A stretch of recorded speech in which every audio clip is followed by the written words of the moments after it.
When we were looking at the results from the electronic marketing section of the survey, and I'm going to include social media into this conversation, it was clear that most of you are doing it. You have a website, you're doing email marketing, you have a Facebook page, but you're not quite satisfied with the results, meaning you know that you should do it, but you don't know quite how to do it. In this nugget, you're going to learn exactly how to think about electronic marketing and social media marketing so you can create content that's compelling, that draws people in, that persuades people to do what you want them to do. If you want your electronic marketing and social media marketing to be as effective as possible, you have to understand how to create compelling messages. You have to understand how to create a relationship using these media. You know, the biggest mistake that I see people make is they use Facebook, they use their emails, they use their website almost exclusively to pitch product. And that's not the way to go. What you're trying to do is make people feel a particular way about you. So when they buy, when they think about buying what you sell, they don't think about where to go, they think about when they can go to your store. Then you've achieved what's called top of mind awareness. It's no longer, I need to buy some hardware. Should I go to Home Depot or should I go to Dick's Hardware? It's, I need some hardware. When can I make it over to Dick's? That's the name of the game. You're trying to make people feel a particular way about you.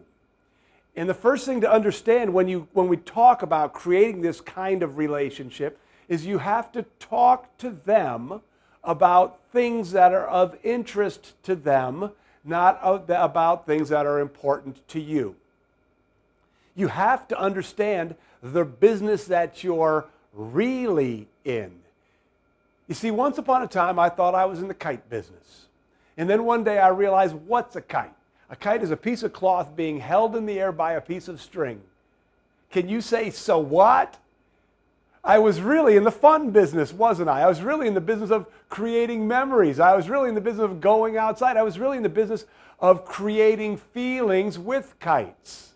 And when you can get clear on the feelings that your business and that your products provide people, then you can start talking to them about messages. You can start creating messages that create those feelings. So what we're trying to do is not pitch products. We're trying to make people feel a particular way about us. And an important concept to sort of wrap your head around, that's been important for me, is this concept of the emotional bank account. And think about this. The first time we meet each other, let's say I come into your store and I give you my email address or I like you on Facebook. What I'm really doing is raising my hand and saying, yes, you can have permission to market to me.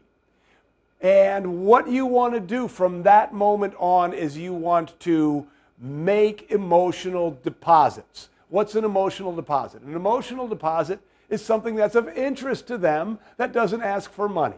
It's a recipe. It's a tip of the week. It's a video with a technique. It is news from the community. Anything that has anything to do with money, you're just building the relationship. And the name of the game is not trying to take money. The name of the game is deposit, deposit, deposit, deposit, deposit.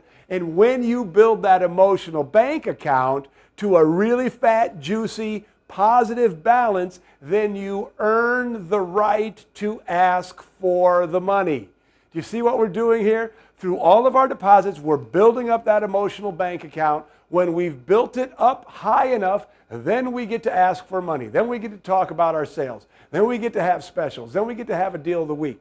But if the emotional bank account is in the negative, all your marketing is going to do is it's just going to annoy your customers. Now here's something else that's interesting. The more you build your emotional bank account, the higher the balance, the more times you can make withdrawals. Doesn't that make sense? So the better you are at providing high quality content to your customers, the more you earn the right to ask for the money.